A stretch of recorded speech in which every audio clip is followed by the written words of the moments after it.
Class 6 এর সকল ছাত্রছাত্রী বন্ধুদের জানাই আমাদের চ্যানেলে আরো একবার স্বাগত। আজ তোমাদের জন্য নিয়ে চলে এসেছি বাংলার একটি নতুন ভিডিও, যেখানে তোমরা পেয়ে যাবে হাবুর বিপদ গল্প থেকে গুরুত্বপূর্ণ কিছু প্রশ্ন উত্তর। তাই ভিডিওটা মনোযোগ দিয়ে শেষ পর্যন্ত দেখতে থাকো। আর চ্যানেলে যদি নতুন হয়ে থাকো, চ্যানেলটিকে সাবস্ক্রাইব করে পাশে থাকা বেল আইকন প্রেস করে দিও। প্রশ্ন উত্তরগুলি দেখে নাও। 1 নম্বর প্রশ্ন, হাবুর বিপদ গল্পটির লেখক কে? অজিয় রায়। 2, অজিয় রায় কোন পত্রিকায় নিয়মিত লিখতেন? কিশোর ভারতী, শুকতারা, সন্দেশ প্রভৃতি পত্রিকায়। 3, অজিয় রায়ের লেখা একটি জনপ্রিয় বইয়ের নাম লেখো।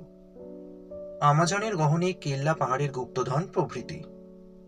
4, স্কুলের গেটে দাঁড়িয়ে হাবুর কি মনে হয়েছিল? স্কুলের গেটের সামনে দাঁড়িয়ে হাবু ভাবছিল সে স্কুলে না ঢুকে বাড়ি ফিরে যাবে কিনা, কারণ সেদিন হাবু সুধীরবাবুর দেওয়ার রচনা বাড়ি থেকে লিখে আনেনি। সুধীরবাবু ক্লাসের কাজে অবহেলা পছন্দ করেন না। অন্যদিকে ক্লাস কামাই করলে পরের দিন বাবার কাছ থেকে চিঠি আনতে হবে। বই খাতা নিয়ে বেরিয়ে কেন স্কুলে যাওয়া হলো না সে কথা বাবাকে বলতে গেলেও বিপদ। একদিকে সুধীরবাবুর, অন্যদিকে বাবা, দুজনের ভয়ঙ্কর মূর্তি চিন্তা করে হাবু স্কুলে ঢোকার সিদ্ধান্ত নিল। 5, হাবুর চোখে স্কুলের ভিতরের কোন ছবি ধরা পড়ে? স্কুলের গেটের সামনে দাঁড়িয়ে হাবুর মনে ভেসে ওঠে স্কুলের ভেতরকার ছবি। কয়েক মিনিট পর ঠিক 7টার সময় স্কুল শুরুর ঘন্টা বাজবে। এখন ঘরে ঘরে ছেলেদের কলরব। কিছু ছেলে উঠোনে খেলছে।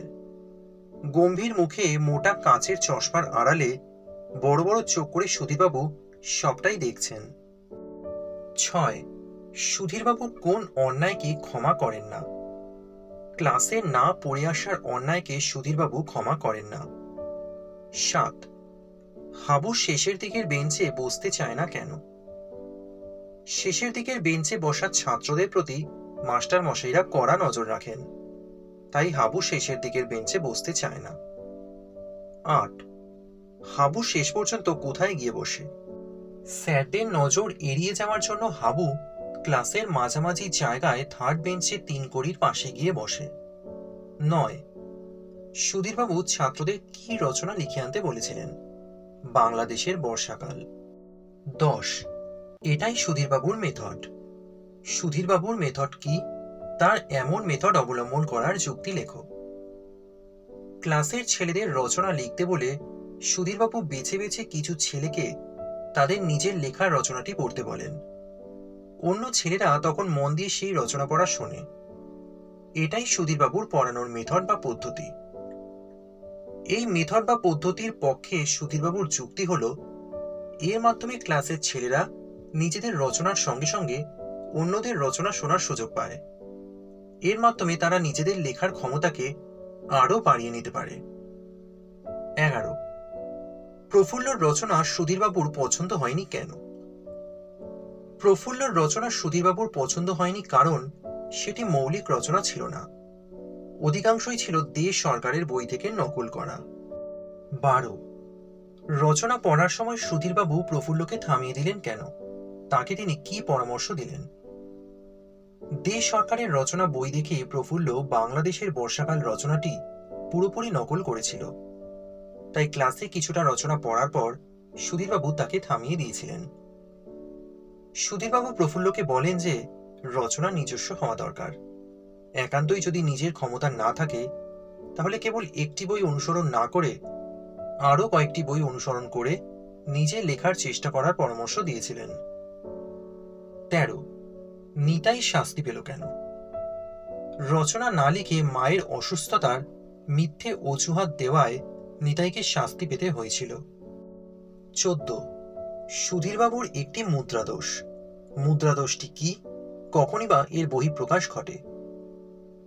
সমস্ত কথার শেষে মনে থাকবে শব্দবন্ধটি বলা হলো সুধীরবাবুর মুদ্রাদোষ।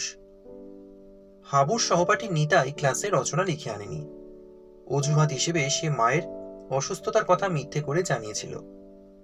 কিন্তু নিতাইয়ের মিথ্যে সুধীরবাবুর কাছে ধরা পড়ে যায়। তিনি নিতাইকে পরের দিন রচনা লিখে আনার নির্দেশ দেন। ভুলে গেলে সে কঠোর শাস্তি পাবে, একথা জানিয়ে তিনি মনে থাকবে শব্দবন্ধটি ব্যবহার করেছিলেন। 15। হাবুর ক্লাসের ফার্স্ট বয়ের নাম কি? প্রশান্ত। 16। সুধীরবাবুর কপালের ভাঁজ কিসের চিহ্ন? সুধীরবাবুর কপালে ভাঁজ পড়লে বোঝা যায় যে তিনি সন্তুষ্ট হতে পারেননি। 17। তবেই রচনার প্রকৃত সাহিত্যিক মূল্য আসবে। সুধীরবাবুর মতে কিভাবে একটি রচনা সাহিত্যিক মূল্যে অনন্য হয়ে ওঠে? সুধীরবাবুর মতে কোনো রচনাকে তথ্য সমৃদ্ধ করার জন্য এক বা একাধিক গ্রন্থের সাহায্য নেওয়া যেতেই পারে, তবে রচনার নির্মাণে নিজস্ব ভাব ও ভাষা থাকা একান্ত প্রয়োজনীয়। এছাড়া রচনার বিষয়বস্তুকে পাঠকের কাছে সহজ ও সরলভাবে পরিবেশন করাও গুরুত্বপূর্ণ। এভাবেই রচনায় নিজস্বতার ছাপ ধরা পড়ে, আর এভাবেই কোনো রচনা প্রকৃত সাহিত্যিক মূল্যে অনন্য হয়ে ওঠে। 18। মাঝে মাঝে পাতা উল্টিয়ে বলে চলে। পাতা উল্টানোর কারণ লেখো। হাবু সুধীরবাবুর দেওয়া বাংলা রচনা বাড়ি থেকে খাতায় লিখে আনেনি, তাই স্কুলে সে রচনা পড়ার সময় মাঝে মাঝে পাতা উল্টায়, কারণ সে বোঝাতে চায় যে রচনাটি সে খাতায় লিখেছে। 19।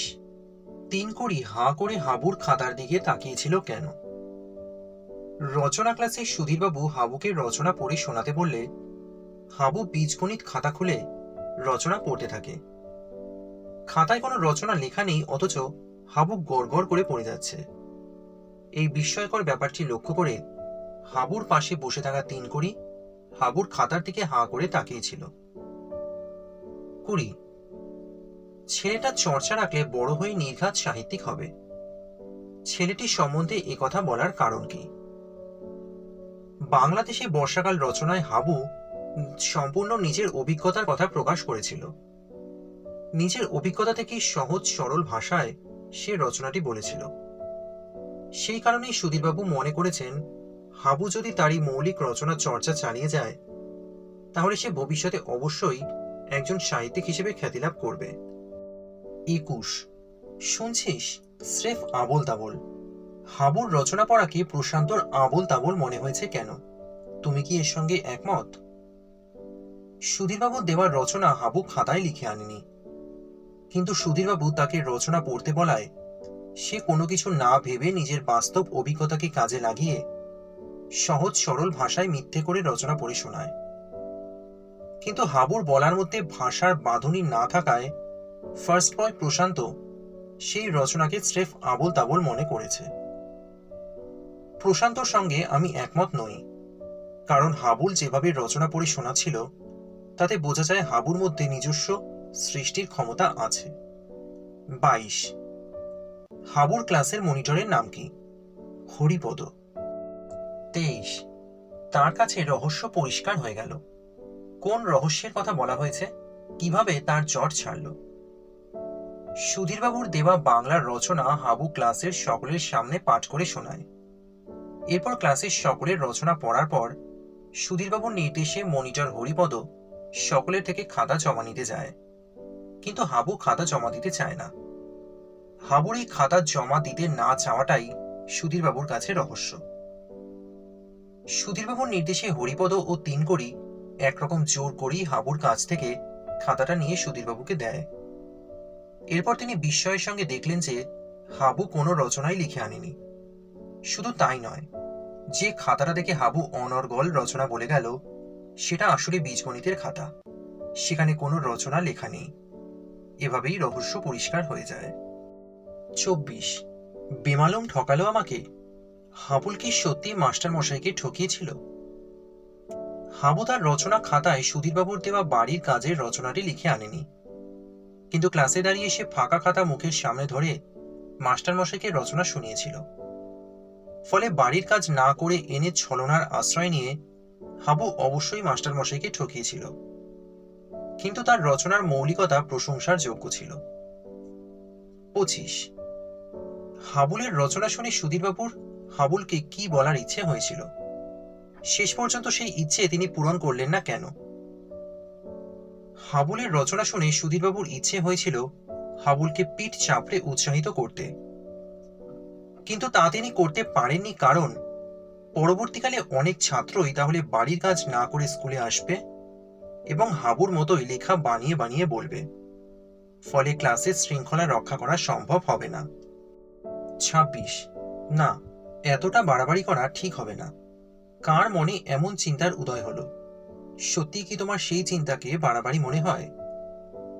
হাবুর বিপদ গল্পে হাবুর স্কুলের বাংলার শিক্ষক সুধীরবাবুর মনে এমন চিন্তার উদয় হয়েছিল। হাবু রচনা লিখে আনেনি, কিন্তু তাকে রচনা পড়তে বলায় সে তার বাস্তব অভিজ্ঞতাকে ভিত্তি করে খাতায় চোখে চোখ রেখে বানিয়ে বানিয়ে দিব্যি রচনা পড়ে শোনালো। এই সত্য জানার পর হাবুর ক্ষমতা দেখে সুধীরবাবু খুশি হলেন। তার মনে হলো হাবুর পিঠ চাপড়ে বলেন সাবাস, কিন্তু পরক্ষণেই ব্যাপারটা তার কাছে একটু বাড়াবাড়ি হয়ে যাবে মনে হলো। আমার মতে সুধীরবাবুর এই চিন্তা স্বাভাবিক, কারণ হাবুর ক্ষমতা প্রশংসার যোগ্য হলেও ক্লাসের শৃঙ্খলা বজায় রাখতে হবে। তাই রচনা লিখে না আনার জন্য সুধীরবাবু হাবুকে তিরস্কার করলেও হাবুর নিজস্ব সৃষ্টির প্রশংসাও করলেন। ২৭। তার সোজাসুজি স্বীকার করলেই পারতে। সুধীরবাবু হাবুকে যে একথা বললেন, সেই পরিস্থিতি তৈরি হওয়ার সুযোগ না থাকার জন্য তিনি নিজে কতখানি দায়ী বলে তোমার মনে হয়? অজিয় রায় রচিত হাবুর বিপদ গল্পে আলোচ্য উক্তিটির বক্তা হাবুর ক্লাসের বাংলার শিক্ষক সুধীরবাবু। পোশাকে ও চালচলনে তিনি ছিলেন কঠিন প্রকৃতির লোক। ছাত্ররা তাকে ভয় ও মান্যিগণ্যি দুটোই করে। একটু কঠিন স্বভাবের হওয়ায় ছাত্ররা তাকে সাহস করে কিছু বলতে পারে না। ঠিক এই কারণেই হাবু ক্লাসের রচনা না লিখে আনার কথা সুধীরবাবুর কাছে স্বীকার করতে পারেনি। যখন হাবুকে রচনা পড়তে বলা হয়, তখন সে বীজগণিতের খাতা মুখের সামনে ধরে মিথ্যে করে বানিয়ে বানিয়ে রচনা বলে যায়। হাবুর এমন আচরণের জন্য সুধীরবাবু কিছুটা পরিমাণে হলেও দায়ী, কারণ তিনি যদি ছাত্রদের সঙ্গে কঠিন প্রকৃতির না হয়ে বন্ধুত্বসুলভ আচরণ করতেন, তাহলে হয়তো হাবু প্রথমেই সবটা স্বীকার করে নিত। ২৮। হাবুর বিপদ গল্পে কঠোর মাস্টারমশাই সুধীরবাবুর মধ্যেও এক স্নেহপ্রবণ, নীতিনিষ্ঠ, আদর্শবাদী ও প্রশ্রয়দাতা মানুষ লুকিয়েছিল, আলোচনা করো। এই প্রশ্নের উত্তরটা একটু বড় হবে, দেখে নাও। অজিয় রায় রচিত হাবুর বিপদ গল্পে সুধীরবাবু ছিলেন স্কুলের বাংলার শিক্ষক। বাইরে থেকে গম্ভীর ও কঠোর মনে হলেও অন্তরের দিক থেকে তিনি ছিলেন স্নেহপ্রবণ, নীতিনিষ্ঠ, আদর্শবাদী ও প্রশ্রয়দাতা মানুষ। আলোচ্য গল্পে সুধীরবাবু স্নেহপ্রবণ মনের প্রকাশ দেখা যায় যখন প্রশান্তর বাংলাদেশে বর্ষাকাল রচনাটি পড়ার পর সেটি সুন্দর হয়েছে বলেন এবং আর একটু গুছিয়ে লেখার পরামর্শ দেন। দে সরকারের রচনা বই থেকে প্রফুল্ল হুবহু রচনা লিখে আনায় সুধীরবাবু প্রফুল্লকে ধমক দেন। এখানে আমরা তার নীতি নিষ্ঠার পরিচয় পাই। নিতাই রচনা না লিখে এনে মায়ের অসুখের মিথ্যে অজুহাত দিলে সুধীরবাবু তাকে মিথ্যেবাদী বলে গর্জে ওঠেন। এখানে তার আদর্শবাদী ও কঠোর মনোভাবের পরিচয় পাওয়া যায়। সর্বশেষ হাবুর রচনা শুনে সুধীরবাবু তাকে স্নেহসুলভ প্রশংসা করেন, কিন্তু যখন সুধীরবাবু জানতে পারেন হাবুর রচনা না লিখে এনে খাতা দেখে মিথ্যে করে পড়ার ভান করে পুরোটাই বানিয়ে বলেছে, তখন তিনি তাকে বকাবকিও করেছেন। ক্লাসের নিয়ম শৃঙ্খলা তার কাছে সবার আগে। তবে হাবুর এই অপরাধের জন্য তাকে শাস্তি না দেওয়ার মধ্যে সুধীরবাবুর প্রশ্রয়দাতা মনোভাবের প্রকাশ ঘটেছে। তাহলে হাবুর বিপদ গল্প থেকে গুরুত্বপূর্ণ সব প্রশ্ন উত্তর এই ভিডিওতে আলোচনা করলাম। যদি তোমাদের ভিডিওটা ভালো লাগে অবশ্যই লাইক করে দিও, ভিডিওটি শেয়ার করো। অন্যান্য বিষয়ের এবং অন্যান্য অধ্যায়ের সমস্ত ভিডিও পাওয়ার জন্য অবশ্যই চ্যানেলের সঙ্গে থাকো।